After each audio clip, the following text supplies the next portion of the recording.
हॉर्मुझची अमेरिकेकडून पुन्हा नाकेबंदी, कमर्शियल जहाजांवर लावला 20% कर। इराणकडूनही हॉर्मुझमधल्या वाहतुकीवरचे निर्बंध कायम। इराणच्या हल्ल्यात एका भारतीय खलाशाचा मृत्यू। हॉर्मुझमध्ये यूएईच्या टँकरवर केलेल्या हल्ल्यात इतर 6 खलाशी जखमी। राष्ट्रवादीच्या राष्ट्रीय अध्यक्ष सुनेत्रा पवारांच्या निवडीला थेट पक्षातूनच आव्हान। पुन्हा निवडणूक घेण्यासाठी माजी राष्ट्रीय सचिव सच्चिदानंद सिंहांची कायदेशीर नोटीस, तर केवळ प्रसिद्धीसाठी खटाटोप, राष्ट्रवादीचा संताप। मुंबईतल्या चेंबूर दुर्घटनेप्रकरणी चौकशी समितीचा अहवाल समोर, कंत्राटदार जबाबदार असल्याचं निष्पन्न। उद्यान आणि रस्ते विभागाला क्लीन चिट, मुसळधार पावसात शाळेच्या बसवर झाड पडल्यामुळे 11 वर्षीय मुलाचा मृत्यू। पिंपरी चिंचवडमधील मोशी इमारत दुर्घटना प्रकरण, सदोष मनुष्यवधाचा गुन्हा दाखल करण्याची प्रक्रिया सुरू।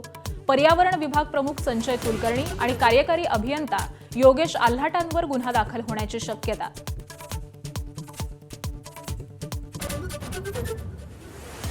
पुणे महापालिकेच्या शाळांची दुरावस्था, स्वामी विवेकानंद शाळेत प्रसाधनगृहातील छताला गळती, 25 संगणक खराब, गवत वाढल्यानं शाळेत अनेकदा साप शिरल्याच्याही घटना।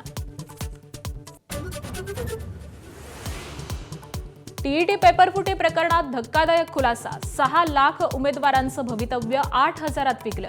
आग्र्याच्या छापखान्यातून बुटाच्या इन्सोलमध्ये पेपरची तस्करी। फुटबॉल वर्ल्ड कपमध्ये आज फ्रान्स आणि स्पेन यांच्यात पहिला उपांत्य सामना। एम्बाप्पेच्या जादूकडे साऱ्या जगाचं लक्ष। भारतीय वेळेनुसार रात्री 12:30 वाजता सुरू होणार सामना।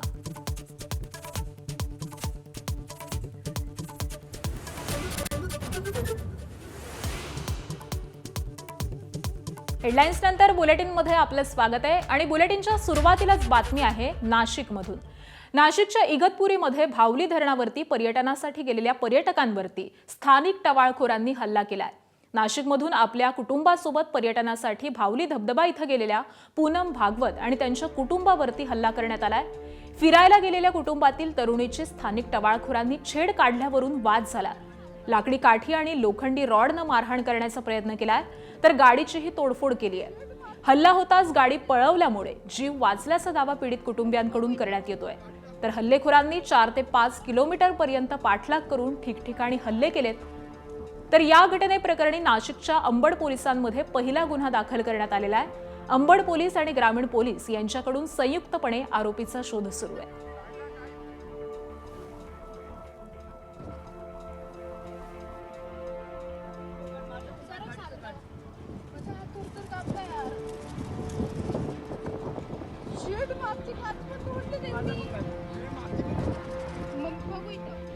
व्हाईट बलेनोमध्ये पुढे येऊन आम्हाला क्रॉस करून आमच्या गाडीच्या काचा फोडायला जे चालू केलं आहे, तर पूर्ण 20 किलोमीटरपर्यंत आमच्या मागे आलेले, पूर्ण रॉड घेऊन पूर्ण मारलेले, आमची गाडी पूर्ण संपवलेली आहे। मुलं की अजून पण हे आमचे पूर्ण म्हणजे कोण त्रास दिलेला आहे। टोल नाक्यापाशी जेव्हा त्यांनी आमचं गाडीचं स्विच ऑफ केला, एका मुलांनी काचं तर फुटलेलं होतं, तर तिथं त्या मिस्टरांची अशी गच्ची वगैरे धरली, त्याच्यात त्यांची 2 तोळ्याची चेन पडली का हुसकवली ते आम्हाला नाही कळालं, पण ती हरवली। आणि त्याच्या आधी माझ्या जावेचा एक मोबाईल होता 1.5 लाखाचा, तो सुद्धा तिथं पडलेला आहे। लोकेशन दाखवते पण मोबाईल सापडत नाही आहे आम्हाला अजून पण त्यांचा। पुढची बातमी पाहूयात। पिंपरी चिंचवडच्या मोशीतील इमारत दुर्घटनेप्रकरणी अखेर कारवाईला वेग आलाय। एबीपी मासानं पोलखोल केल्यावरती पालिकेचे आयुक्त विजय सूर्यवंशी खडबडून जागे झालेत। त्यांनी या दुर्घटनेप्रकरणी अँटोनी लारा रिन्युएबल एनर्जी कंपनीच्या 2 अधिकाऱ्यांवरती गुन्हे दाखल केलेत। तर प्रकल्प प्रमुख अशोक कुमार गुप्ता आणि सेफ्टी अधिकारी विजय सक्काळ यांच्या विरोधामध्ये पालिकेनं सदोष मनुष्यवधाचा गुन्हा नोंदवलाय। यामधील गुप्तांना पोलिसांनी रात्रीत चौकशीसाठी ताब्यात घेतलंय। तर या भीषण दुर्घटनेमध्ये 9 कामगारांचा मृत्यू आणि 12 कामगार जखमी झालेत। एसआरएफ प्लांटमध्ये आवश्यक सुरक्षा उपाययोजना न केल्यामुळे इमारतीचा काही भाग कोसळला आणि ही दुर्घटना घडल्याचा ठपका ठेवण्यात आलाय। एबीपी माझानं सर्वप्रथम उघड केलेला आणखी एक धक्कादायक खुलासा म्हणजे दुर्घटनाग्रस्त इमारतीच्या वरच्या 2 मजल्यांना पूर्णत्वाचा दाखला नव्हता। यावरतीही आयुक्तांनी शिक्कामोर्तब केल्यानंतर प्रशासन खडबडून जागं झालं आणि कंत्राटदार कंपनीसह पालिकेचं पर्यावरण विभाग देखील अडचणीत आलं। याच प्रकरणी पर्यावरण विभागाचे प्रमुख संजय कुलकर्णी आणि कार्यकारी अभियंता योगेश आल्हाट यांच्या भूमिकेवरती देखील आयुक्तांनी गंभीर प्रश्न उपस्थित केलेत। दोघांच्या प्रथमदर्शनी चुका दिसत असल्याचं आयुक्तांनी स्पष्ट करत दोघांनाही नोटिसा धाडलेल्या आहेत आणि त्यांच्याकडील सर्व कामकाज काढून घेतलंय. नोटिशीला 24 तासाच्या आत उत्तर दिल्यानंतर संजय कुलकर्णी आणि योगेश आल्हाट यांच्यावरती देखील सदोष मनुष्यवधाचा गुन्हा दाखल होण्याची शक्यता व्यक्त केली जाते. तर दुसरीकडे राज्याच्या नगरविकास विभागानं विभागीय आयुक्त शीतल तेली यांच्या अध्यक्षतेखाली उच्चस्तरीय चौकशी समिती नेमलेली असून या दुर्घटनेमधील जबाबदारी निश्चित करण्याचं काम सुरू केलंय. या सर्व प्रकरणामध्ये जबाबदार धरून कंपनीचे जे प्लांट हेड आहेत ते ऑपरेशन्स मॅनेजर आणि त्यांचे वरिष्ठ अधिकारी यांच्या विरुद्ध हा सदोष मनुष्यवधाचा गुन्हा दाखल करण्याची आता प्रक्रिया सुरू आहे. आणि यामध्ये त्यांच्या विरुद्ध या सर्व बाबीमध्ये सुरक्षिततेचा अभाव असणे, त्यांनी निष्काळजीपणा दाखवणे, अतिवृष्टी होत असताना देखील त्यांनी यामध्ये जी आवश्यक काळजी घ्यायला पाहिजे ती न घेणे आणि इमारतीच्या सर्व परवानग्या न घेता ती इमारत बांधणे, या सर्व बाबी त्याच्यामध्ये समावेश आहे. आणि मुंबईच्या चेंबूर दुर्घटनेप्रकरणी मोठी अपडेट समोर आली आहे. चेंबूर इथल्या डायमंड गार्डन परिसरामध्ये 30 जूनला शाळेच्या बसवरती पिंपळाचं झाड कोसळून एका विद्यार्थ्याचा मृत्यू झाला. या दुर्घटनेप्रकरणी नियुक्त चौकशी समितीनं आपला अहवाल महापालिकेकडे आयुक्त अश्विनी भिडे यांच्याकडे सादर केलाय. या अहवालामध्ये झाडांच्या सुरक्षेसाठी नेमलेल्या कंत्राटदारावरती 5 लाख रुपये तर देखरेख करणाऱ्या सल्लागार संस्थेवरती 2 लाख रुपयांचा दंड आकारण्याची शिफारस करण्यात आली. त्याचबरोबर झाडांच्या सुरक्षिततेसाठी मानक कार्यपद्धती तयार करून ती तातडीनं लागू करण्याचे निर्देश आयुक्तांनी दिलेत. तर या प्रकरणामध्ये उद्यान आणि रस्ते विभागाला क्लीन चिट देण्यात आली आहे. दुर्घटनेपूर्वी उद्यान विभागानं संबंधित परिसराची वेळोवेळी पाहणी केली होती आणि मान्सूनपूर्व छाटणी देखील करण्यात आली होती. त्याचबरोबर पर्जन्य जल वाहिनीच्या कामादरम्यान झाडांच्या सुरक्षिततेबाबत उद्यान विभागानं रस्ते विभागाला वारंवार सूचना दिल्यामुळे या दुर्घटनेमध्ये उद्यान विभाग किंवा रस्ते विभागाचा प्रथमदर्शनी कोणताही दोष आढळत नसल्याचं समितीनं स्पष्ट केलंय. आणि दरम्यान चौकशी अहवालामध्ये नेमकं काय आहे पाहूयात. तर मुख्य निष्कर्ष असा आहे, झाड पडण्यामागे एकच कारण नाही. मुसळधार पाऊस, वाऱ्याच्या वेगासह इतर नैसर्गिक घटकांचा परिणाम झालेला आहे. तर कुणाला क्लीन चिट मिळालेली आहे? उद्यान विभाग, सकृतदर्शनी त्यांचा काहीही दोष नाही. त्याचबरोबर रस्ते विभाग.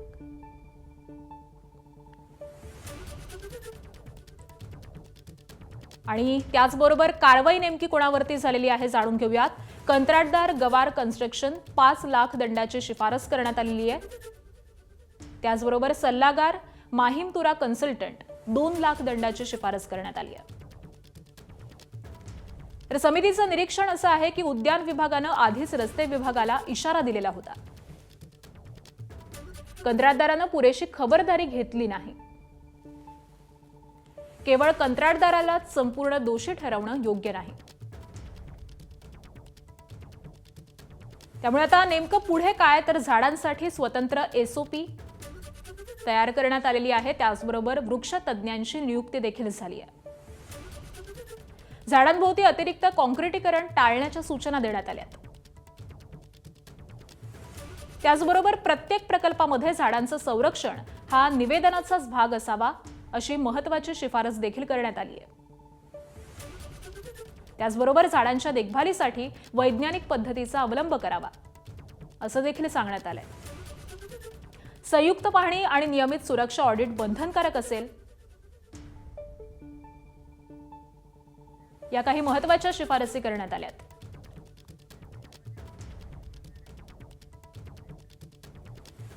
ठाण्यातील होर्डिंग दुर्घटनेची उपमुख्यमंत्री एकनाथ शिंदे यांनी दखल घेतली आहे. त्यांनी तात्काळ ठाणे महानगरपालिका आयुक्तांना फोन करून शहरातील सर्व अनधिकृत होर्डिंग्स तातडीनं काढण्याचे आदेश दिलेत.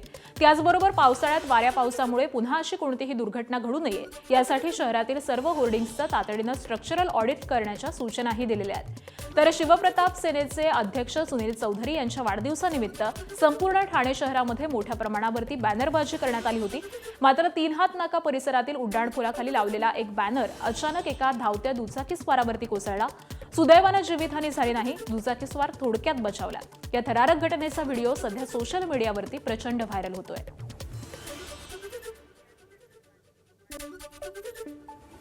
आणि यानंतरची बातमी आहे पुण्यामधून. पुणे महापालिकेच्या शाळेची कमालीची दुरावस्था झाली आहे. सावित्रीबाई फुले पुणे विद्यापीठाला लागूनच असलेल्या पालिकेच्या स्वामी विवेकानंद शाळेमध्ये वर्गातील आणि मुलींच्या प्रसाधनगृहातील छत गळतंय. शाळेमध्ये बसवलेले 25 संगणक 3 वर्षांमध्ये उद्घाटनाला वेळ न मिळाल्यामुळे खराब झालेले आहेत. तर विद्यार्थ्यांच्या पिण्याच्या पाण्याच्या टाकीचं झाकण गंजलंय. टाकी अस्वच्छ आहे. शाळेभोवती प्रचंड गवत वाढल्यामुळे शाळेत अनेकदा साप देखील निघतात. शाळेच्या शिक्षकांनी अनेकदा महापालिकेच्या प्रशासनाला कळवून देखील दाद दिली जात नाहीये. यावर्षी पुणे महानगरपालिकेच्या अर्थसंकल्पामध्ये शाळांसाठी 971 कोटींची तरतूद करण्यात आली आहे. तरी देखील महापालिकेच्या शाळांची ही अशी दुरावस्था असल्यामुळे हे पैसे जात आहेत कुठे असा प्रश्न उपस्थित होतोय. तर काही महिन्यांपूर्वीच प्रशासनाकडून कारभार आपल्या ताब्यात आल्याचं कारण देत याबद्दलची माहिती घेऊन कारवाई करू असं आश्वासन पुणे महानगरपालिकेच्या शिक्षण मंडळाचे अध्यक्ष अरुण राजवाडे यांनी दिलंय. आणि दरम्यान पहिल्या मजल्यावरील शाळेच्या खोलीमध्ये छत गळतीचा आढावा घेतलेला आहे आमच्या प्रतिनिधींनी. पाहूयात. शिक्षणाचं माहेरघर म्हणवणाऱ्या पुण्यात शिक्षणाच्या या वैभवशाली इतिहासाचे फक्त अवशेष उरलेत. सावित्रीबाई फुले पुणे विद्यापीठाला अगदी लागून असलेली पुणे महापालिकेची ही स्वामी विवेकानंद शाळा आणि या शाळेमध्ये इतक्या समस्या आहेत की त्या तुमच्यापर्यंत पोहोचवताना आमची देखील दमछाक होऊ शकते. सर्वात आधी हा वर्ग या ठिकाणी गळतो आहे. या शाळेमधल्या शिक्षिका आहेत आपल्यासोबत. या सगळ्या समस्या खूप आधीपासून या ठिकाणी असतील. तुम्ही महापालिकेच्या प्रशासनाला कळवलं याबद्दल? अनेकदा कळवलेलं आहे महापालिकेच्या प्रशासनाला. 2022 पासून मी पत्रव्यवहार करते, पण त्याच्याकडे काही लक्ष देण्यात आलेलं नाही आहे. वारंवार हा प्रश्न केलेला आहे, GB पण केलेला आहे. या संदर्भात मी 12-13 सालीसुद्धा प्रश्न उपस्थित केला होता की शिक्षणाच्या संदर्भात आपण 650 कोटी रुपये खर्च करतो आणि प्रति विद्यार्थी जर कॅल्क्युलेशन केलं पटवाईज तर 63,800 रुपये खर्च येतो. आत्ता 17 तारखेच्या GB त्या बारवे मॅडमने असं सांगितलं की 38,000 खर्च येतो. पण तो चुकीचा आहे. माझ्या मते जे ठीक आहे, शिक्षणासाठी जर आपण खर्च करत असेल तर माझी काही हरकत नाही, पण तशा पद्धतीच्या सुविधा तरी मिळाल्या पाहिजेत. आता एकतर RTमुळे ह्या आपल्या शाळेकडचं ॲडमिशन कमी होते.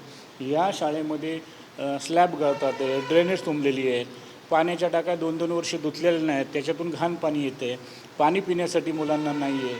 ह्या स्लायडिंग विंडोज सरकत नाही आहेत, फरशी फुटलेली आहे. भिवंडी TET पेपरफुटी प्रकरणामध्ये धक्कादायक खुलासा समोर आलाय. 6 लाखांहून अधिक शिक्षक उमेदवारांचं भवितव्य अवघ्या 8,000 रुपयांमध्ये विकल्याची धक्कादायक माहिती समोर आली आहे. आग्रामध्ये असलेल्या गुप्त छापखान्यातील कर्मचाऱ्यांना प्रश्नपत्रिका बुटाच्या इन्सोलमध्ये लपवून बाहेर काढल्याचं उघड झालंय. नरेश कुमार मोहोर उर्फ निक्की असं आरोपीचं नाव असून याच आरोपीनं छापखान्यामधून पेपर बुटात लपवून आणलाय. तर पेपर फोडण्यासाठी 8,000 रुपये आणि भविष्यामध्ये प्लॉट देण्याचं कबूल करण्यात आलेलं होतं. त्यानंतर पुढे मुख्य सूत्रधारानं हा पेपर 80,000 रुपयांना विकल्याचं देखील तपासात निष्पन्न झालंय. या प्रकरणामध्ये आतापर्यंत 12 आरोपींना अटक करण्यात आली आहे. तर या प्रकरणात अजूनही मुख्य आरोपी बिजेंद्र कुमार गुप्ता आणि साथीदार सोनू फरार आहेत.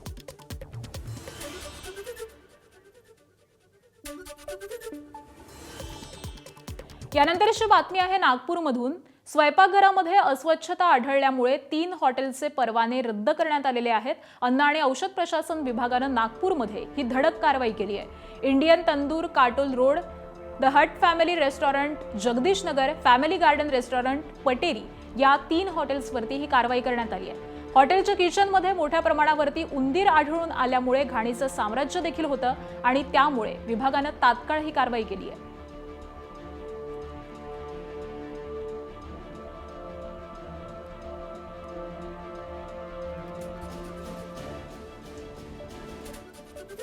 पुढच्या बातमीकडे वळूयात. लग्नाच्या आनंदावरती अवघ्या 6 दिवसांमध्येच दुःखाची काळी छाया पसरल्याची घटना सोमवारी जळगावात घडली आहे. माहेरी जाण्यासाठी काकांसोबत दुचाकीवरून निघालेल्या 21 वर्षीय नवविवाहितेचा भरधाव 4चाकी वाहनाच्या धडकेत जागीच मृत्यू झाला.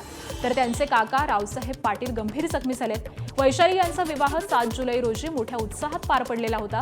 देवदर्शन करून नुकतेच घरी परतलेल्या वैशाली सोमवारी माहेरी जाण्यासाठी निघाल्या होत्या.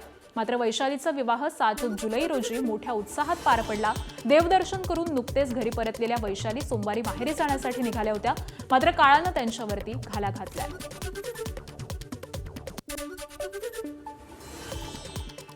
उल्हासनगरमध्ये हिट अँड रनची घटना समोर आली आहे. भरधाव कारनं दुचाकीला धडक दिल्यानंतर जखमी व्यक्तीच्या अंगावरती पुन्हा कार चालवत घटनास्थळावरून पलायन केल्याचा आरोप करण्यात आलाय. कल्याणमधील नामांकित सोने व्यापारी अविनाश मुथा यांच्यावरती हा आरोप करण्यात आलाय. तर या प्रकरणी उल्हासनगर पोलिसांनी अविनाश मुथाला अटक केलेली असून पुढील तपास सुरू आहे. उल्हासनगर क्रमांक 1 इथल्या बिर्ला गेट समोर ही घटना घडलेली आहे. देवेंद्र सिंह राजपूत आणि त्यांचा मुलगा संजय सिंह राजपूत हे दुचाकीवरून शहाड स्टेशनच्या दिशेने जात असताना मागून भरधाव असलेल्या कारनं त्यांच्या दुचाकीला जोरदार धडक दिली. अपघातानंतर आरोपीनं कार मागे घेत पुन्हा जखमी देवेंद्र सिंह राजपूत यांच्या अंगावरून कार चालवत घटनास्थळावरून पलायन केल्याचा आरोप करण्यात आलाय. तपास सुरू आहे. यामध्ये प्रत्यक्षदर्शी साक्षीदारांनी तसं सांगितलेलं आहे की मागे रिवर्स घेऊन परत गाडी घेऊन तो पुढे पळाल्याचं सांगत आहे. त्यानुसार पुढील तपास आम्ही करत आहोत. सध्या आरोपी आमच्याकडे असून त्याची वैद्यकीय चाचणी आम्ही केलेली आहे आणि त्यामध्ये पुढील अजून कायदेशीर कारवाई करत आहोत. आग्रा इथल्या कॅट रेल्वे स्टेशनवरती मास्तराला रेल्वे पोलिसांनी परपटत नेल्याचा धक्कादायक प्रकार समोर आलाय. हिराकुंड एक्सप्रेस रेल्वे स्थानकावरती सुरू झाल्यानंतर थांबल्यावरती रेल्वे पोलीस आणि स्टेशन मास्तर यांच्यामध्ये वाद झाला. रेल्वे पोलिसांनी चेन पुलिंगच्या आरोपांखाली एका दाम्पत्याला पकडलेलं होतं, पण स्टेशन मास्तरांनी त्याला विरोध केला होता आणि याच मुद्द्यावरून रेल्वे पोलीस आणि स्टेशन मास्तर यांच्यामध्ये वाद झालाय.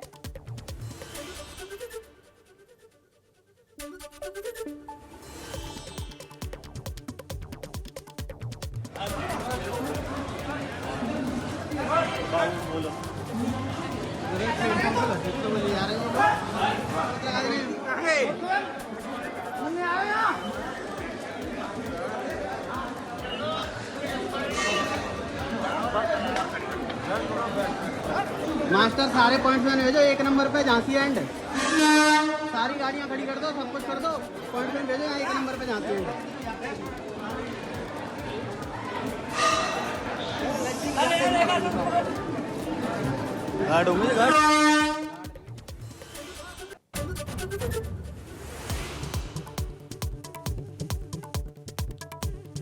हॉर्मुझची अमेरिकेकडून पुन्हा नाकेबंदी. कमर्शियल जहाजांवर लावला 20% कर. इराणकडूनही हॉर्मुझमधल्या वाहतुकीवरचे निर्बंध कायम.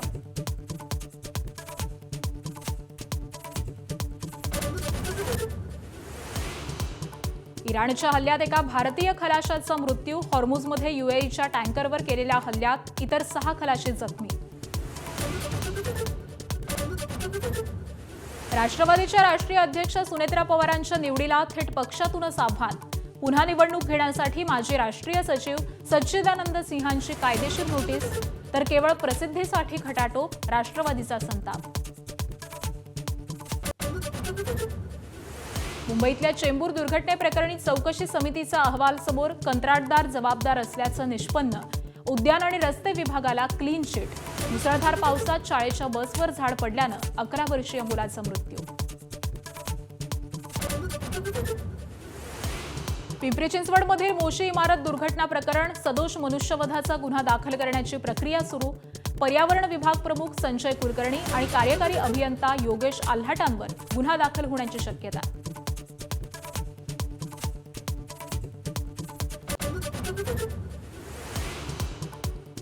पुणे महापालिकेच्या शाळांची दुरावस्था. स्वामी विवेकानंद शाळेत प्रसाधनगृहातील छताला गळती. 25 संगणक खराब. गवत वाढल्यानं शाळेत अनेकदा साप शिरल्याच्याही घटना. टीईटी पेपरफुटी प्रकरणात धक्कादायक खुलासा. 6 लाख उमेदवारांचं भवितव्य 8,000त विकलं. आग्र्याच्या छापखान्यातून बुटाच्या इन्सोलमध्ये पेपरची तस्करी. फुटबॉल वर्ल्ड कपमध्ये आज फ्रान्स आणि स्पेन यांच्यात पहिला उपांत्य सामना. एम्बाप्पेच्या जादूकडे साऱ्या जगाचं लक्ष. भारतीय वेळेनुसार रात्री 12:30 वाजता सामना सुरू होणार.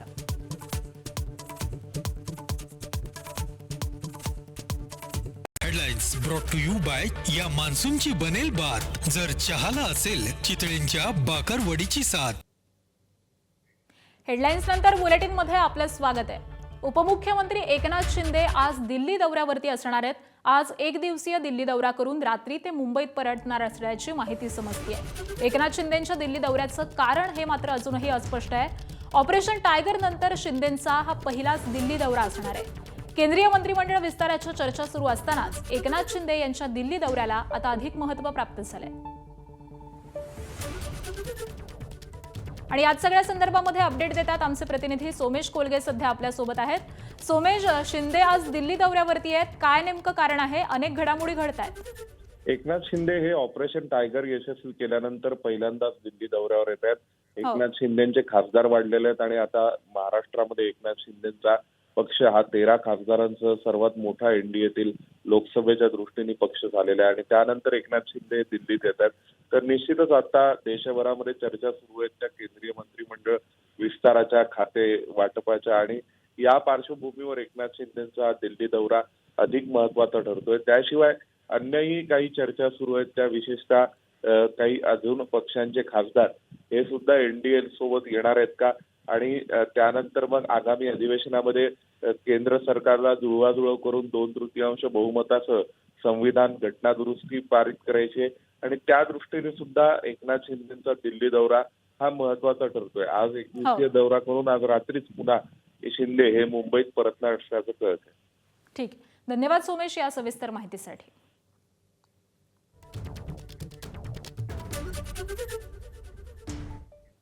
पुढची मोठी बातमी. सुनेत्रा पवारांच्या राष्ट्रीय अध्यक्षपदाला थेट पक्षातूनच आव्हान देण्यात आलंय. पक्षातील ज्येष्ठ नेते आणि माजी राष्ट्रीय सचिव सच्चिदानंद सिंह यांनी थेट वकिलांमार्फत नोटीस पाठवून सुनेत्रा पवारांच्या राष्ट्रीय अध्यक्षपदावरती आक्षेप नोंदवलाय. 9 जुलैला सच्चिदानंद सिंह यांनी नोटीस बजावत राष्ट्रीय अध्यक्षपदाची निवडणूक पुन्हा घ्यावी अशी मागणी केली आहे. अजित पवारांच्या निधनानंतर सुनेत्रा पवारांकडे पक्षाच्या राष्ट्रीय अध्यक्षपदाची जबाबदारी देण्यात आली. 26 फेब्रुवारी रोजी राष्ट्रवादीच्या सर्वसाधारण सभेमध्ये प्रफुल्ल पटेल यांच्याकडून देखील ही घोषणा करण्यात आली होती. मात्र आता अध्यक्षपदावरून नवा वाद निर्माण झालाय. त्यामुळे सच्चिदानंद सिंह यांच्या नोटीसीला राष्ट्रवादी काय उत्तर देणार याकडे लक्ष लागलंय.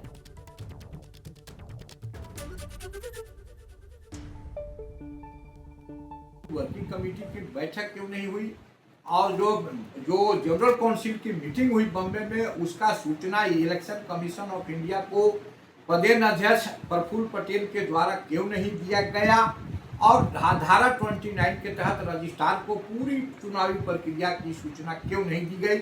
मैं जो पत्र लिखा था उसका जवाब मुझे क्यों नहीं अभी तक दिया गया। लगभग 3 माह बीत गया। इसलिए मैं बात होकर के इस चुनावी प्रक्रिया को ठीक कराने के लिए मैं लीगल नोटिस के माध्यम से अपने आला कमान को नोटिस भेजा हूं। आणि सुनेत्रा पवारांच्या राष्ट्रीय अध्यक्षपदी निवडीला पक्षातूनच आक्षेप घेण्यात आलाय. दरम्यान यावरती राष्ट्रवादीच्या नेत्यांनी काय प्रतिक्रिया दिली आहे पाहूयात.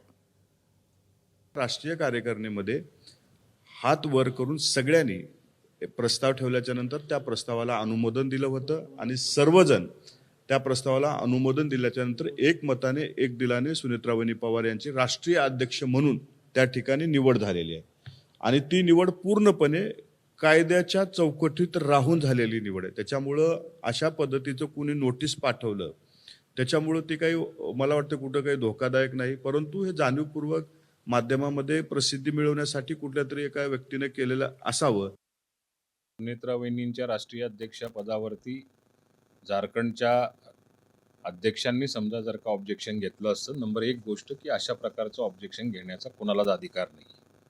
राष्ट्रवादी काँग्रेस पक्षाच्या घटनेनुसार या प्रकारचं कोणालाही कोर्टामध्ये किंवा ऑब्जेक्शन घेण्याचा, पार्टी अंतर्गत चर्चा करू शकतात पण कोर्टात जाण्याचा राईट कोणालाच नाही. त्यामुळे ह्या सगळ्या गोष्टीला काही एक अर्थ नाही.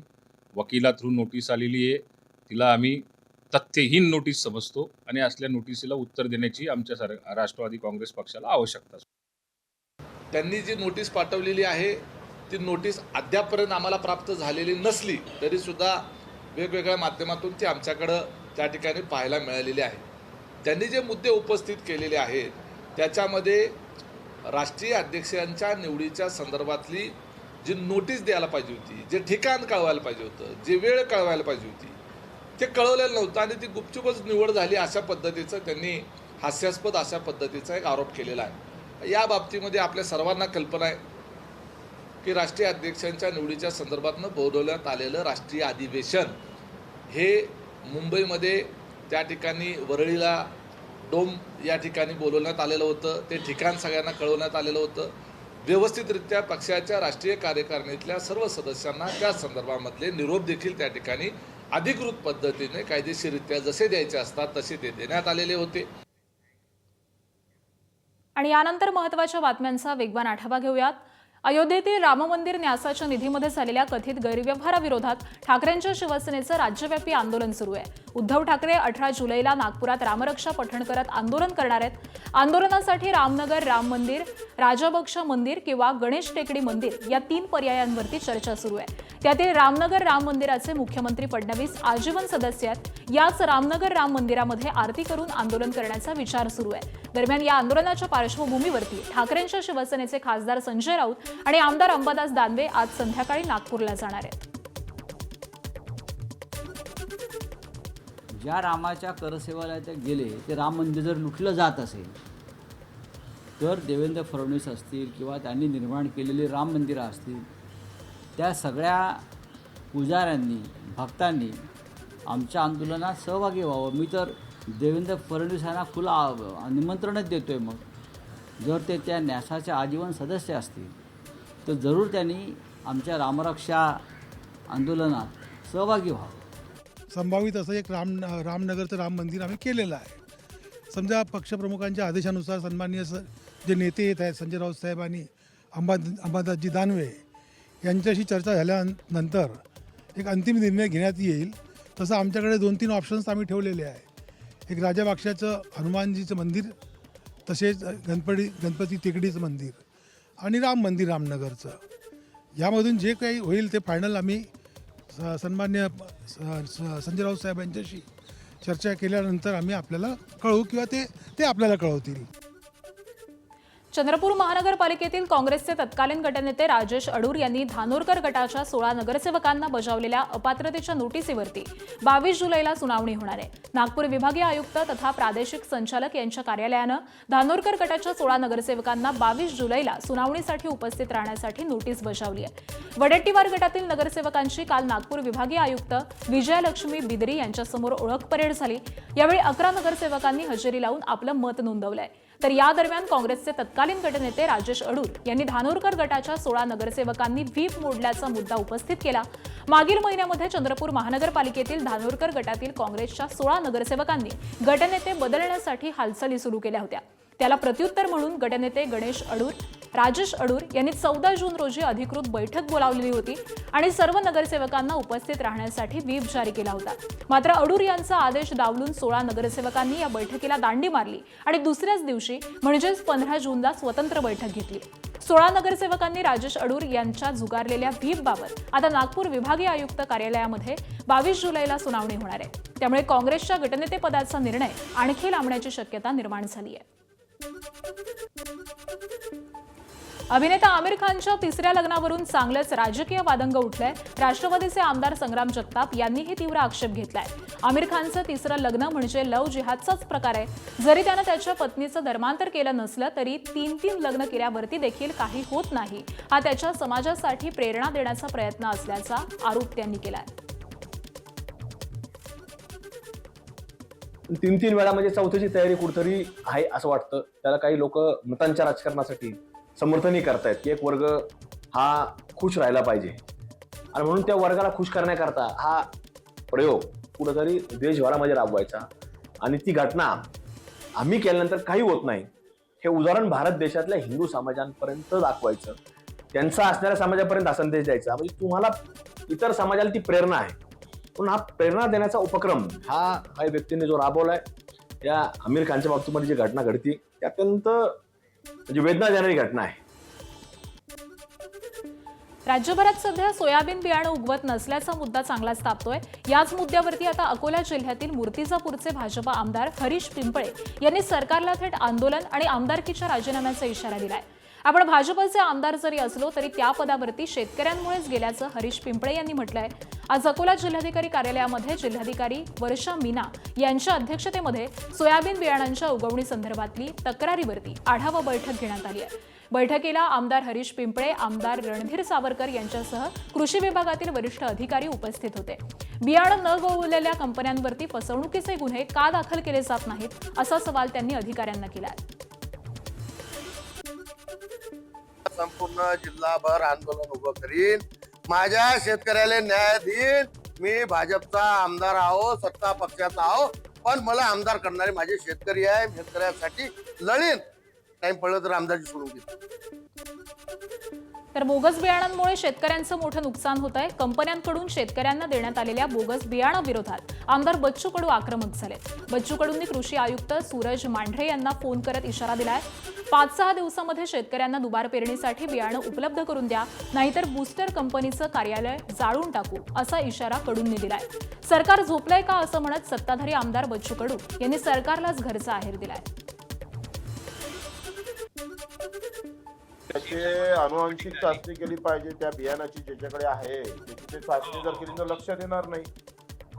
आणि आता तुम्ही 5-6 दिवसात उपलब्ध करा, नाही तर आम्ही 18-19 त्या बूस्टर कंपनीचं कार्यालय जाळून टाकतो, ऑफिस पेटून टाकतो. ते आता सरकारनं समोर आलं पाहिजे ना. मग तुमच्या कायद्यात तरतूद नाही तर सरकारला प्रस्ताव पाठवा मदतीचा, का जेवढं नुकसान शेतकऱ्याचं बियाणामुळे झालेलं आहे ही तर काळजी सरकारची आहे ना. सरकार काय झोपी जातं का? सरकारने या भूमिका घेतल्या पाहिजे. आणि आता बातमी आहे पुण्यातून. पुणे महानगरपालिकेच्या शाळेची कमालीची दुरावस्था झाली आहे. सावित्रीबाई फुले पुणे विद्यापीठाला लागूनच असलेल्या पालिकेच्या स्वामी विवेकानंद शाळेमध्ये वर्गातील आणि मुलींच्या प्रसाधन गृहातील छत गळतंय. शाळेत बसवलेले 25 संगणक 3 वर्षांमध्ये उद्घाटनाला वेळ न मिळाल्यामुळे खराब झालेले आहेत. विद्यार्थ्यांच्या पिण्याच्या पाण्याच्या टाकीचं झाकण गंजलंय. टाकी अस्वच्छ आहे.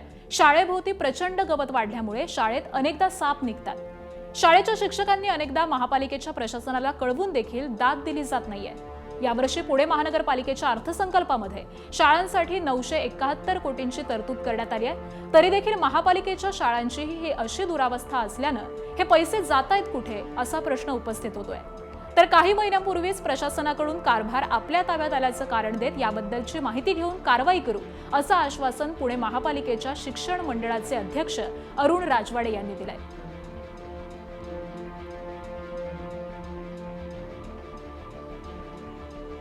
आणि दरम्यान पुणे महापालिकेच्या शिक्षण मंडळाचे अध्यक्ष अरुण राजवाडे यांच्याशी बातचीत केली आमच्या प्रतिनिधींनी. बघूयात. आपल्यासोबत पुणे महापालिकेच्या शिक्षण मंडळाचे अध्यक्ष अरुण राजवाडे आहेत. सर, आम्ही या स्वामी विवेकानंद महाविद्यालयामध्ये गेलो. हे महाविद्यालय एक प्रातिनिधिक उदाहरण म्हणून पुणे महापालिकेच्या शाळांची जी अवस्था आहे ते समोर ठेवण्याचा आमचा प्रयत्न आहे की अनेक समस्या आहेत. मुलींचं टॉयलेट गळतंय त्या ठिकाणी, पिण्याच्या पाण्याची जी टाकी आहे त्याच्यावरचं झाकण गंजलेलं आहे, आजूबाजूला गवत वाढलेलं आहे. तर ही अवस्था का झाली आहे? आम्ही खरं तर सर्व मुख्याध्यापकांच्याकडनं आणि आमचे जे सहाय्यक प्रशासकीय अधिकारी आहे त्यांच्याकडून आम्ही दरवर्षी अहवाल शिक्षण मंडळे मागवतं की आपल्या शाळांच्यामध्ये काय दुरुस्त्या कराव्या लागणार आहेत. ते मी संबंधितांना विचारेन की नेमकं काय त्यांच्यापर्यंत माहिती मुख्याध्यापकांनी सांगितलेली होती आणि त्यांच्याकडनं का दुरुस्ती झाली नाही. जर का आपल्याकडे आर्थिक तरतूद उपलब्ध असताना जर का ही दुरुस्ती ते करू शकले नसतील तर त्यांच्या कामाचा हलगर्जीपणा असेल, त्याची दखल आम्ही नक्की घेऊ. आणि दरम्यान शाळेतल्या स्वच्छतागृहाची दुरावस्था झाली आहे याचाच आढावा घेतलाय प्रतिनिधींनी. बघूयात. विद्यार्थी आणि विद्यार्थिनींसाठीची या ठिकाणची ही शौचालय खरं तर तुम्हाला दाखवू नये अशी या ठिकाणची परिस्थिती आहे. ना या ठिकाणी कोणी येऊन स्वच्छता करतं, ना या ठिकाणी पुरेसं पाणी आहे. मॅडम, या बाबतीत तरी दखल घेतली गेली नाही? घोले रोड क्षेत्रीय कार्यालयाशी मी संपर्क साधलेला होता. वेळोवेळी माझ्याकडे एवढा बंच आहे सर, 2022 पासून मी दिलेला बंच आहे. त्या लोकांनी पण काही दखल घेतलेली नाही आहे. कर्मचाऱ्यांना पाठवत आहेत, इंजिनियर येत आहेत, पाहून जात आहेत, नंतरच्या ह्याच्यामध्ये तुमचं काम करू असं सांगतायत. विद्यार्थी आणि विद्यार्थिनी मग हे बाथरूम्स कशी वापरतात? आत्ता सध्या आम्ही हे बाथरूम वापरत नाही आहे. खालच्या 2 मजल्यावरची बाथरूम आम्ही वापरायला दिलेली आहेत मुलांना. हे बाथरूम वापरता येत नाही आहे कारण हे पाणी गळतं, ते सगळं खालच्या याच्यामध्ये जातं आणि पाणी 1 इंच वरती गोट्या इतपत पाणी इथं तुंबलं जातं. त्यामुळे हे बाथरूम वापरायला नाही देत आम्ही. या शाळेमध्ये 1ली ते 8वीचे वर्ग, बालवाडीपासून ते 8वीचे वर्ग या ठिकाणी भरतात आणि अशी अवस्था आहे की या वरच्या मजल्यावरती वापरण्यासाठी इथे हे प्रसाधनगृह उपलब्धच नाहीये. आणि यानंतर इतर काही महत्त्वाच्या घडामोडी. हिंगोली जिल्ह्याच्या सेनगाव तालुक्यातील कोळसा इथं धक्कादायक घटना घडली आहे. मुलीच्या शाळा सोडल्याचा दाखला मागण्यासाठी गेलेल्या पालकाला संस्था अध्यक्ष आणि त्याच्या सहकाऱ्यांनी बेदम मारहाण केल्याचा आरोप करण्यात येतोय. या मारहाणीचा व्हिडिओ व्हायरल झालाय. या प्रकरणी संस्था अध्यक्षकांसह चौघांविरोधामध्ये सेनगाव पोलीस ठाण्यात गुन्हा दाखल करण्यात आलाय. पोटा खुर्द इथल्या रहिवासी गजानन जाधव यांनी आपल्या मुलगी अंजली जाधव हिचा महाविद्यालयामध्ये बी फार्मसी अभ्यासक्रमासाठी प्रवेश घेतला होता. मात्र पुढे शिक्षण सुरू ठेवण्याची इच्छा नसल्यामुळे त्यांनी महाविद्यालयाकडे मुलीचा टीसी मागितला. मात्र टीसी देण्यास नकार देण्यात आल्याचा आरोप पालकांनी केलाय. याच कारणावरून गजानन जाधव आणि संस्था अध्यक्ष भास्कर बेंगाळ यांच्यामध्ये वाद झाला. हा वाद काही क्षणामध्येच हाणामारीमध्ये बदलला.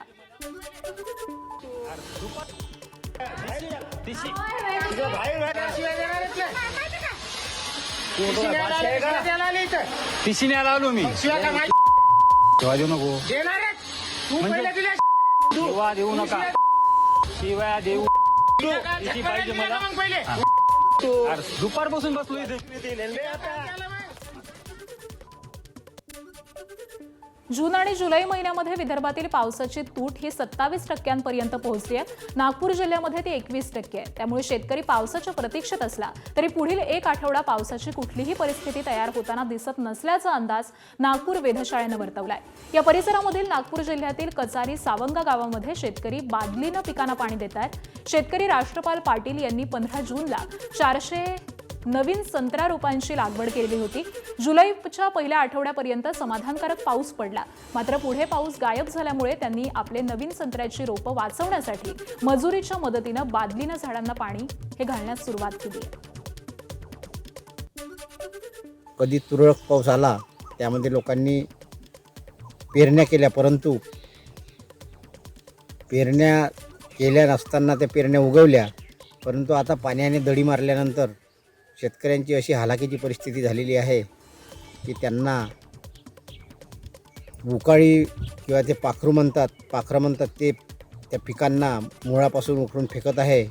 कमी पाऊस असल्यामुळं आणि टेम्परेचर इतकं आहे की टेम्परेचर असल्यामुळे पिकासुद्धा चिमत आहे.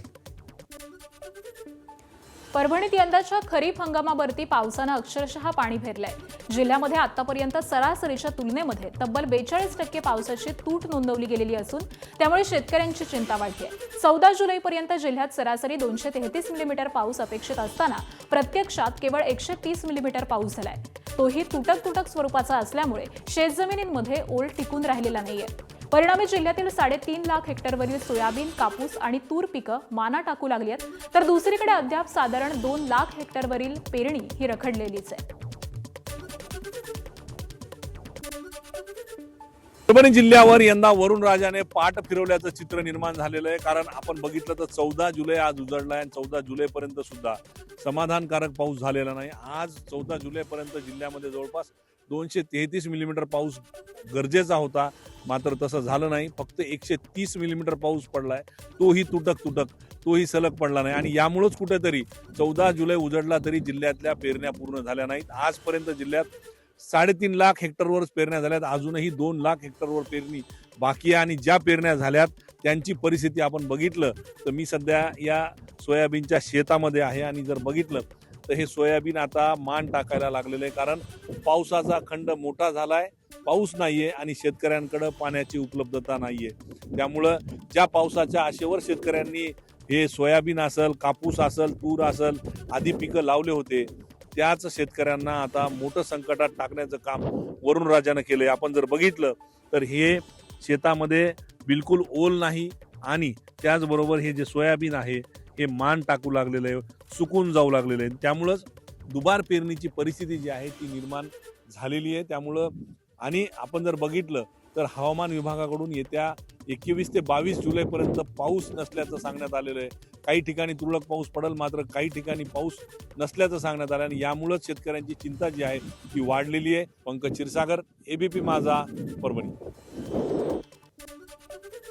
नंदुरबार जिल्ह्यावर पाणी टंचाईचं सावट अधिक गडद होताना दिसतंय. पुढील 10 दिवसांमध्ये समाधानकारक पाऊस न झाल्यास नंदुरबार शहराला 4 दिवसाआड पाणी पुरवठा करण्याची वेळ येऊ शकते. याबाबतचं नियोजन पालिकेत सुरू असल्याची माहिती आमदार चंद्रकांत रघुवंशी यांनी दिली आहे. विरजक धरणामध्ये सध्या 47% पाणीसाठा असला तरी गाळामुळे वापरायोग्य पाण्याचं प्रमाण कमी असल्याची चिंताजनक बाब समोर आली आहे. त्यामुळे पिण्याच्या पाण्याचा सर्वोच्च प्राधान्य देत गरज पडल्यास शेतीसाठीचं पाणी बंद करण्याचे संकेत देण्यात आलेत. सध्या शहरामध्ये 2 दिवसाआड पाणी पुरवठा सुरू असून आता सगळ्यांचंच लक्ष समाधानकारक पावसाकडे लागलंय. बघा, पिण्याच्या पाण्याचं जेव्हा रिझर्वेशन टाकलं की शेतीचं पाणी बंद होऊन जातं, इंडस्ट्रीचं पाणी बंद होऊन जाईल. इंडस्ट्रीला पाणी नाही आहे तिथून, पण शेतीला आहे. तर आता जर पाऊस नाहीच पडला तर शेतीचं पाणी बी बंद करावं लागेल. जे गव्हाला पाणी लागणार होतं ते सोडून दिलं, गव्हाचे पाणी भरल्या गेले. आज विरचक धरणातून आता मला वाटतं पिण्याच्या पाण्याच्या व्यतिरिक्त पाणी जाणार.